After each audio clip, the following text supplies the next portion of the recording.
राधे राधे।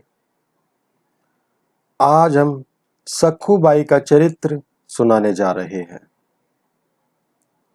महाराष्ट्र के एक करहार गांव में सखूबाई नामक एक गरीब ब्राह्मणी रहती थी।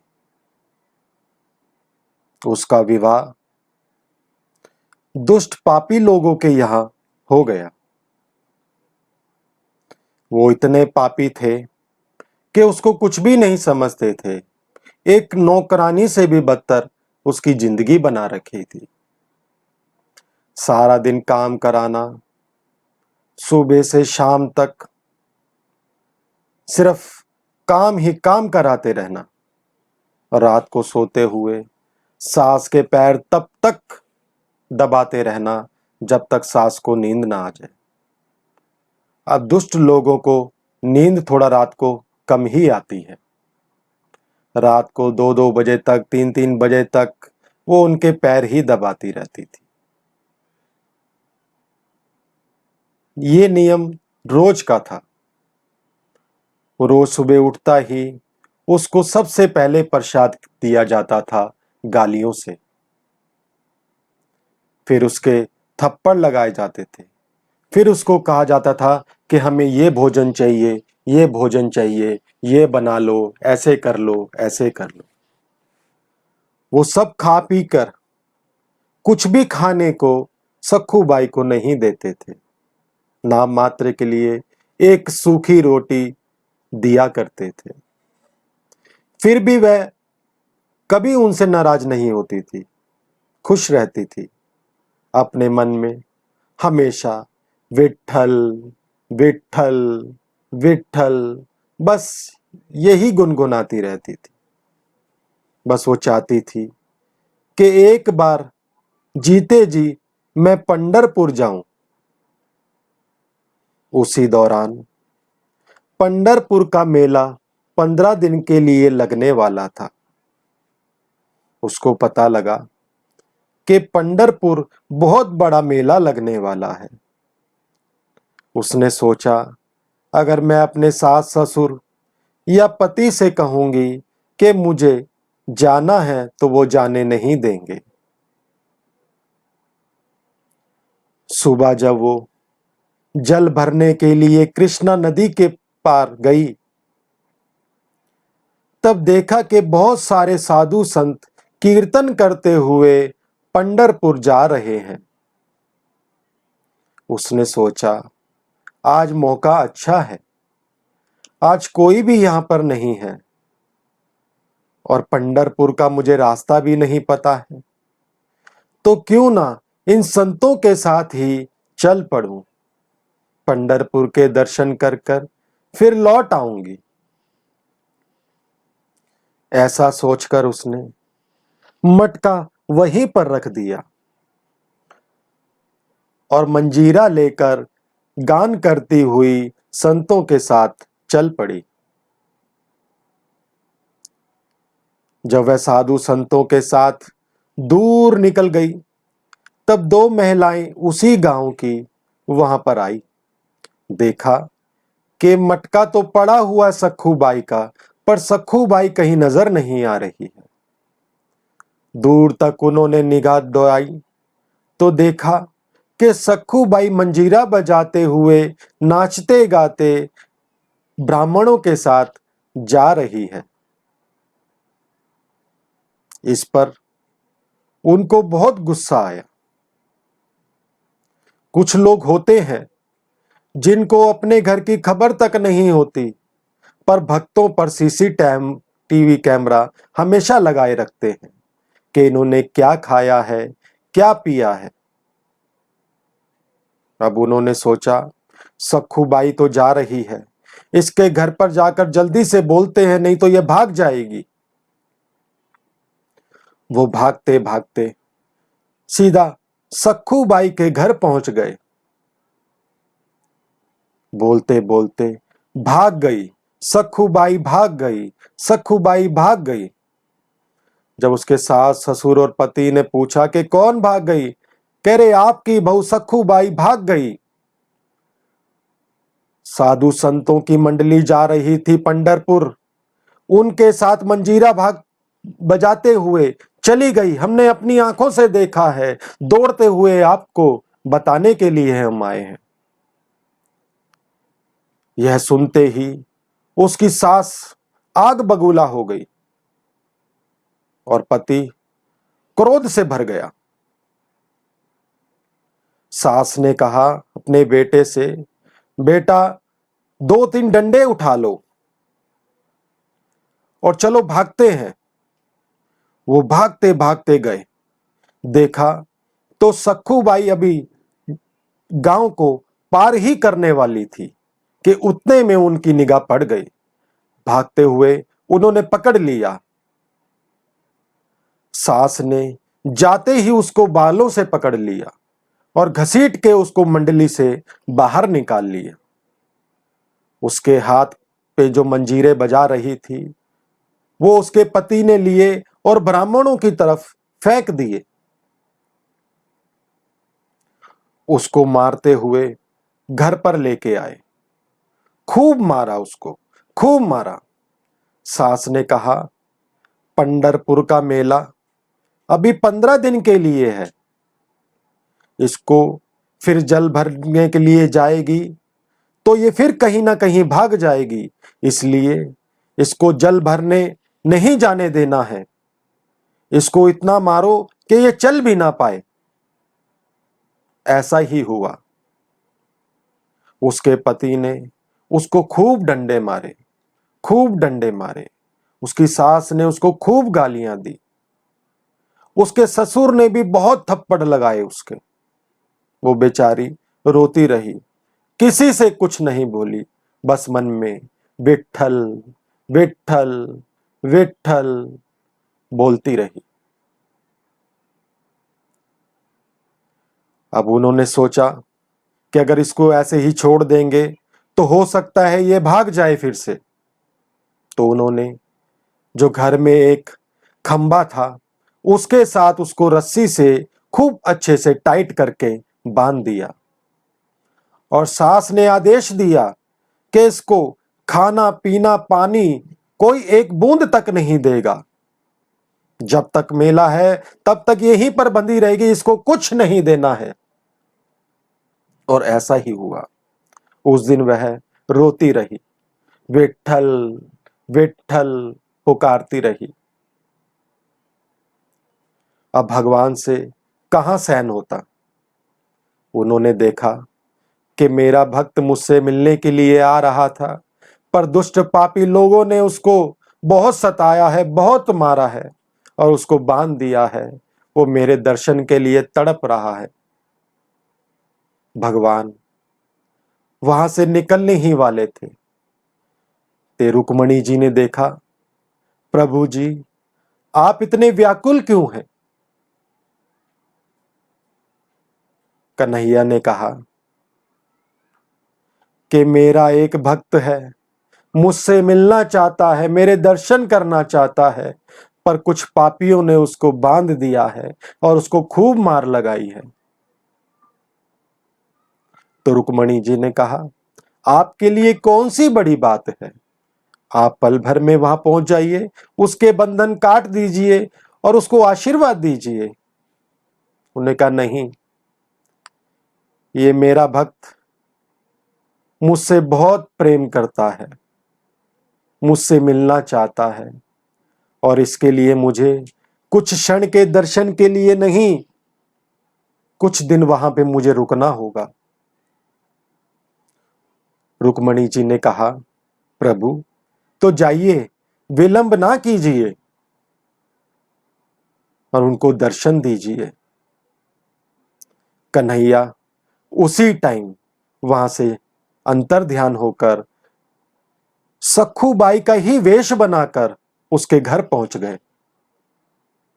अब देखा तो सखू बाई बंधी हुई है, आंखें बंद हैं, आंखों से झरझर आंसू बह रहे हैं और मुख पर विट्ठल विट्ठल विट्ठल पुकार रही है। प्रभु ने देखा और कहा सखूबाई उठो, सखूबाई उठो। सखूबाई ने थोड़ी थोड़ी आंखें खोलकर देखा तो एक महिला उसके सामने खड़ी हुई थी, पर वो पहचानी नहीं कि प्रभु है। उसने कहा कि तुम कौन हो? उसने कहा, मैं तुम्हारी सखी हूं, रोज तुम्हें कृष्णा नदी पर मिलती हूं। आज तुम्हें वहां नहीं देखा तो मैंने सोचा आकर तुमसे मिल लूं। पर यह तुम्हारी हालत कैसे हो गई है? उसने बताया कि मैं पंढरपुर जा रही थी विट्ठल से मिलने के लिए, पर मेरे घर वालों ने मुझे बांधकर यहां छोड़ दिया है। अब मैं विट्ठल के दर्शन नहीं कर सकती। उन्होंने कहा, तुम विट्ठल के अगर दर्शन करना चाहते हो तो मैं तुमसे करवा सकती हूं। उसने कहा, कैसे? कन्हैया ने कहा, जो एक महिला का रूप लिए हुए थे, उन्होंने कहा कि मैं तुम्हारे बंधन खोल देती हूं और तुम जाकर विट्ठल के दर्शन कर कर आ जाओ। उसने कहा, नहीं नहीं, ये बहुत दुष्ट है, बहुत पापी लोग हैं, ये तुम्हें मारेंगे। उसने कहा, जो होगा मैं देख लूंगी। अभी मैं तुम्हारे बंधन खोल रही हूं और तुम दौड़कर सीधे विट्ठल के पास पंढरपुर पहुंच जाओ। विट्ठल तुम्हारे से मिलना चाहते हैं। अब सखूबाई, उसको ये याद ही नहीं रहा कि ये कैसे इसको पता है कि विट्ठल नाथ मुझे पुकार रहे होंगे, मुझसे मिलना चाहते होंगे, पर उसको कुछ याद नहीं। उसके तो मन में सिर्फ एक ही नाम था, विट्ठल विट्ठल विट्ठल। जैसे ही कन्हैया ने उनके बंधन खोले, सखूबाई दौड़ चली और कन्हैया ने अपने आप को उसी खंबे के साथ बांध लिया जैसे सखूबाई बंधी हुई थी। अब सखूबाई भाग रही है, दौड़ रही है, विट्ठल विट्ठल विट्ठल, पांडुरंगा विट्ठल, पांडुरंगा विट्ठल कहते हुए भागी जा रही है, भागी जा रही है। अभी मंदिर के पास पहुंची ही थी तो वहां पर उसको बहुत तेज एक आवेग आया। इतना आवेग कि वह अपने आप को संभाल ही नहीं सकी और विट्ठल पांडुरंगा विट्ठला, पांडुरंगा विट्ठला, पांडुरंगा विट्ठला, विट्ठला विट्ठला, पांडुरंगा विट्ठला, बस यही बोलती जा रही थी। अपने शरीर की कोई भी सुध बुध नहीं थी। अब ऐसे ही वह मंदिर में दर्शन करती रही। इधर उसके पति को हुआ कि आज 3 दिन हो गए हैं, कुछ इसने खाया नहीं है, पिया नहीं है, ऐसे तो ये मर जाएगी। पर उसको पता था अगर मैंने कुछ किया तो मेरी मां मुझे ही बहुत सुनाएगी। वह चुपचाप फिर अपने कमरे में चला गया। सास उठी, उसने देखा कि रो रही है, विट्ठल विट्ठल कर रही है। उनको तो पता ही नहीं ये स्वयं विट्ठल ही हैं जो खंबे के साथ बंधे हुए हैं, उनको कुछ खबर नहीं। सास उठी, उसने 2 थप्पड़ लगाए, जाग जा, क्या बोल रही है विट्ठल विट्ठल, कोई विट्ठल नहीं है, कभी नहीं मिलेगी तू विट्ठल से। ससुर आया, उसकी सास ने कहा, डंडा उठाओ और इसके 2-3 लगाओ अच्छे से, फिर विट्ठल विट्ठल कर रही है, अभी भी इसको कुछ होश नहीं है। ससुर ने 2 की जगह 4 डंडे मारे, बहुत दर्द हुआ, पर कन्हैया सब कुछ सहन करते हैं, सब कुछ सहन करते हैं अपने भक्त के लिए। उन्होंने उफ नहीं की, बस विट्ठल विट्ठल विट्ठल बोलते रहे। मारकर फिर अंदर चले गए। कुछ उसको ये भी नहीं कि किसी के मन में दया आए कि कम से कम इसको पानी तो पिला दिया जाए। कोई मतलब नहीं, कोई मतलब नहीं, किसी ने कुछ नहीं दिया। अब ऐसे करते करते रोज उसको मार खानी पड़ रही, रोज उसको थप्पड़ गालियां, रोज यही चलता रहा। 6 दिन हो गए भूखे प्यासे। अब भगवान जो 56 प्रकार के भोग लगाते हैं, उनको कोई पानी पिलाने वाला भी नहीं वहां पर प्रभु आराम से खड़े हैं, कुछ नहीं बोलते किसी से। फिर जहां पर प्रभु होते हैं वहां पर बुद्धि सामने वाले की स्थिर हो ही जाती है। पति के मन में आया कि मेरी पत्नी इतने दिनों से बंधी हुई है, ये मर जाएगी तो मेरी गृहस्थी कैसे चलेगी, मेरा पालन पोषण कैसे होगा। उसने सोचा कि मैं इसको खोल देता हूं। अब उसके पति ने उसको खोल दिया, प्यार से कहा, देखो सखू, मैं तुमको खोल रहा हूं, आज के बाद तुम विट्ठल विट्ठल नहीं करोगी और कभी पंढरपुर जाने के लिए नहीं दौड़ोगी। उसने कहा, ठीक है, मैं पंढरपुर नहीं जाऊंगी। पर वो मूर्ख क्या समझे, वो सखू बाई जो विट्ठल विट्ठल कर रही थी वह तो पंढरपुर पहुंच चुकी है। अब उसकी सास ने देखा कि सखू बाई को खोल दिया गया है, पर जिसके हाथ भगवान को स्पर्श कर जाएं, जिनके हाथ प्रभु को स्पर्श कर जाएं, उनकी मति कैसे चेंज नहीं होगी। उसके मन में भी दया आई। उन्होंने कहा, देखो, हम तुमसे कुछ नहीं कहेंगे, पर हमारे घर से कहीं भागना नहीं, कभी विट्ठल विट्ठल नहीं कहना। उसने कहा, ठीक है।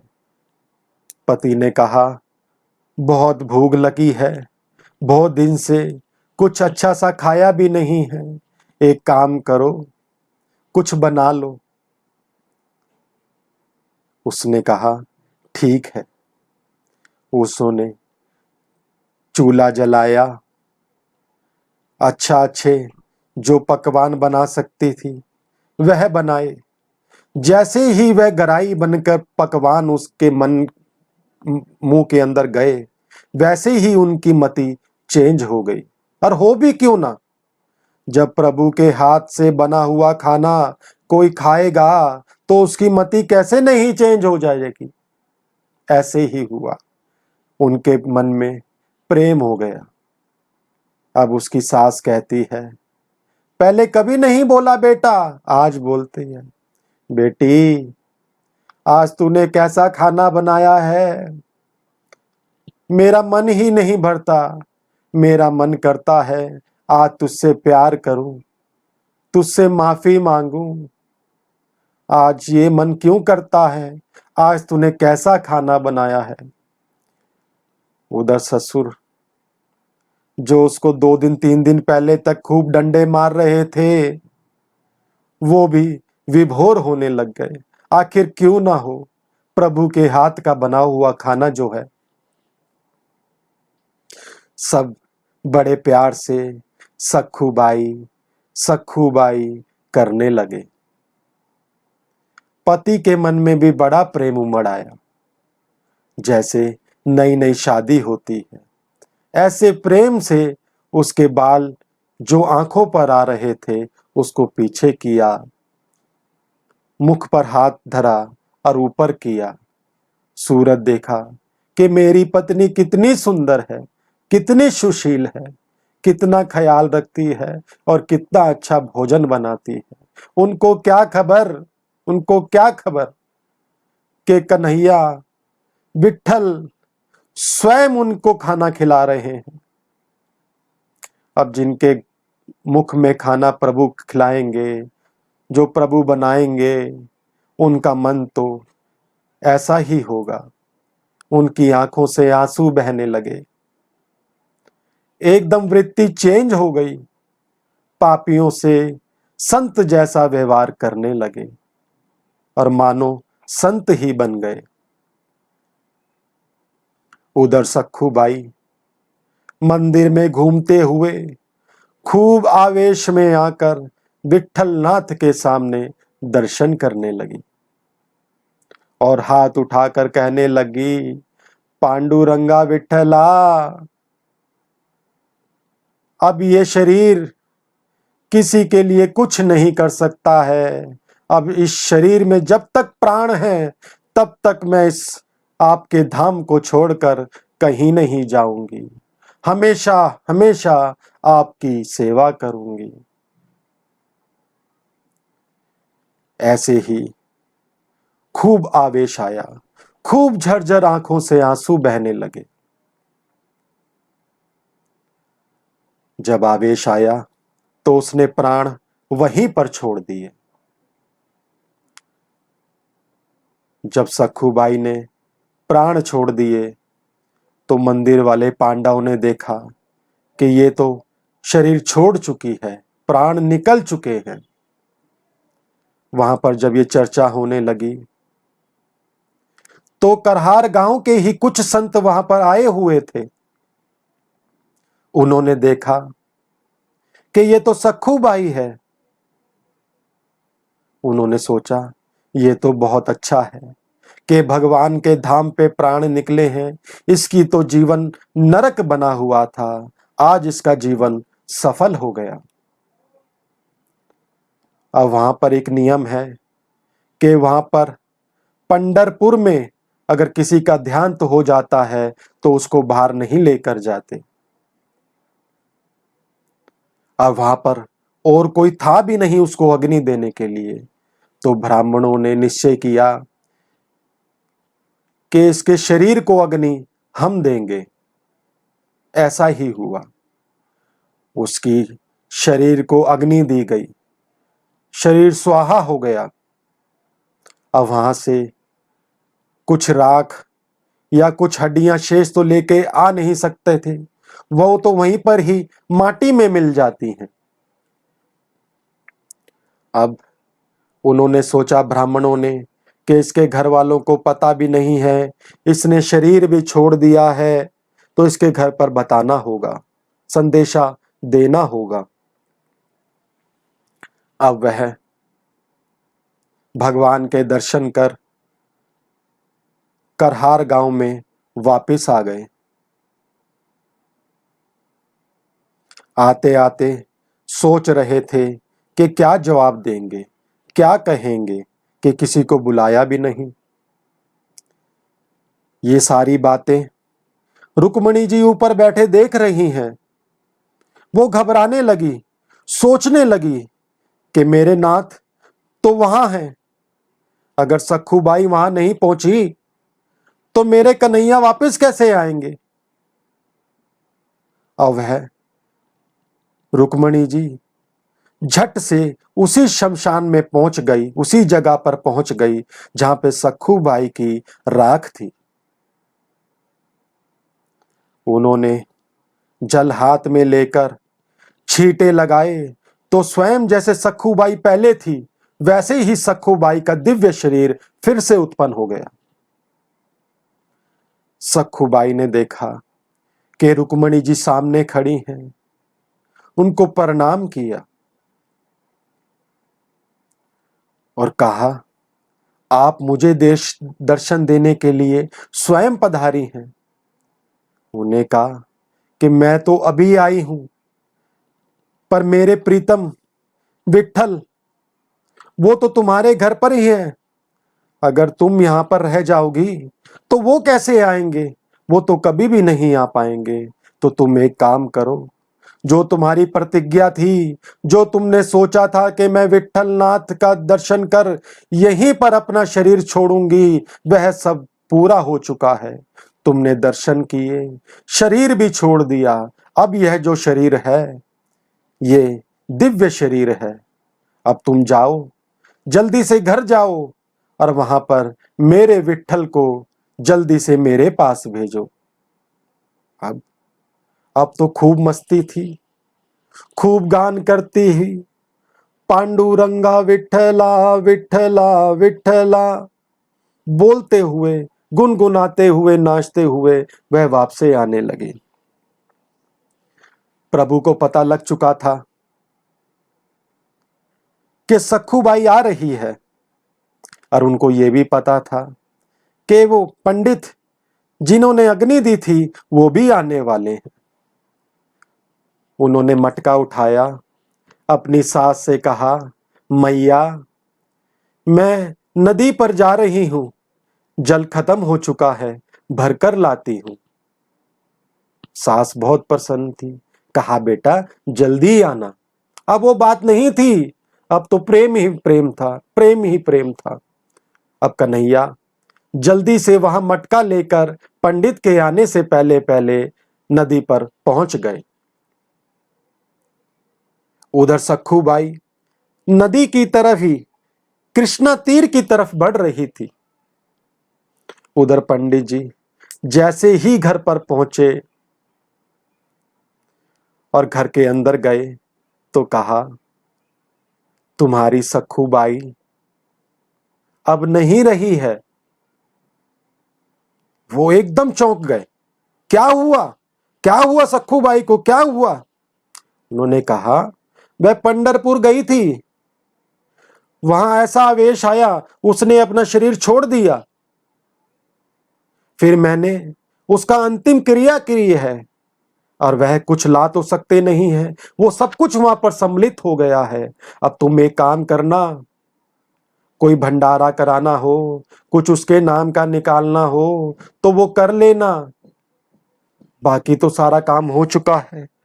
उसको आगे जाके उसकी सतगति हो, कुछ कर लेना जो तुम्हारे मन में हो, और नहीं भी करना हो तो कोई बात नहीं, वह तब पंढरपुर में सम्मिलित हो गई है, वो विट्ठलनाथ उसको स्वीकार कर चुके हैं।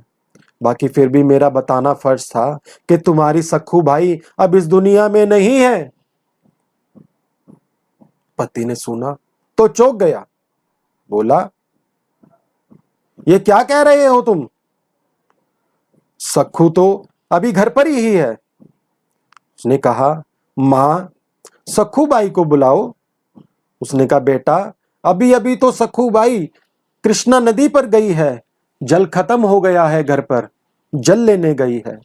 उसने कहा, नहीं नहीं। पंडित ने कहा, नहीं, वो तो बहुत दिन वहां पर थी, बहुत सेवा पूजा करी उसने, बहुत नित्य गान किया, यहां पर कोई नहीं है। अरे उसने कहा, सास ने कहा, अरे दुष्ट, हमारी सखू बाई तो हमारे घर पर ही है, वो कहीं नहीं गई है, तुम क्या बोलते हो? पंडित जी अब घबरा गए। पंडित जी ने कहा, माता देख लो, कहीं उसका भूत तो नहीं आ गया है। ससुर ने बोला, अरे कोई भूत वूत नहीं है, आजकल तो बहुत अच्छा माहौल है हमारे घर का, सखू बाई हमारा खूब मन लगा के रखती है, हमारी खूब सेवा करती है, हमें अच्छे अच्छे पकवान बना के खिलाते हैं, अब हम उसको कुछ नहीं कहते हैं, वो हमारे से बहुत प्रसन्न है, बहुत खुश है। अब पंडित ने ये सोचा, देखा या तो इनकी मति मारी गई है या फिर घर में कोई प्रेत है। पंडित जी ने कहा, जैसी तुम्हारी इच्छा, मैं तो चलता हूं। इसी बीच सखूबाई कृष्णा नदी के तीर पर पहुंच गई।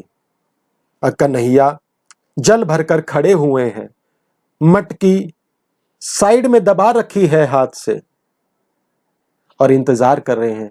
जैसे ही सखूबाई आई तो उनको मटका उन्होंने पकड़ा दिया और कहा, अब तुम्हें कहीं जाने की जरूरत नहीं है, अब हमेशा जब भी तुम मुझे पुकारोगी मैं तुम्हारे पास आ जाऊंगा, तुम्हें पंढरपुर आने की जरूरत नहीं है। और देखो घर पर सब ठीक है, अब कुछ नहीं कहना किसी को, सबकी सेवा करना और सब तुम्हें खुश रखेंगे। अब तुम जाओ, जल्दी से इंतजार कर रहे होंगे, मुझे भी बहुत देर हो गई है यहाँ पर जल भर के आने के लिए। सखुबाई ने मटका लिया, जमीन पर रखा और प्रभु के चरणों में लौटकर दंडवत प्रणाम करने लगी। प्रभु ने देखा तो सीने से लगा लिया। प्रभु और सखुबाई दोनों के आंखों से झरझर आंसू बहने लगे। प्रभु ने कहा, अब देर ना करो, जब मुझे पुकारोगी मैं आ जाऊंगा। अब अपना घर संसार संभालो, अब तुम्हें कोई कुछ नहीं कहेगा। अब उसने मटका उठाया और घर की तरफ चल दी। जैसे घर के अंदर जाने ही वाली थी कि पंडित जी जो संदेशा देने के लिए आए थे कि सखुबाई मर चुकी है, उन्होंने जैसे ही सखुबाई को देखा तो हक्के बक्के रह गए। ये क्या हुआ, ये कैसे हुआ, हमने तो खुद दाह संस्कार किया है। फिर से वह घर के अंदर प्रवेश कर गए। पति ने पूछा, सखुबाई, ये पंडित जी क्या कह रहे हैं? तुम पंढरपुर गई थी, बताओ, क्या तुम पंढरपुर गई थी?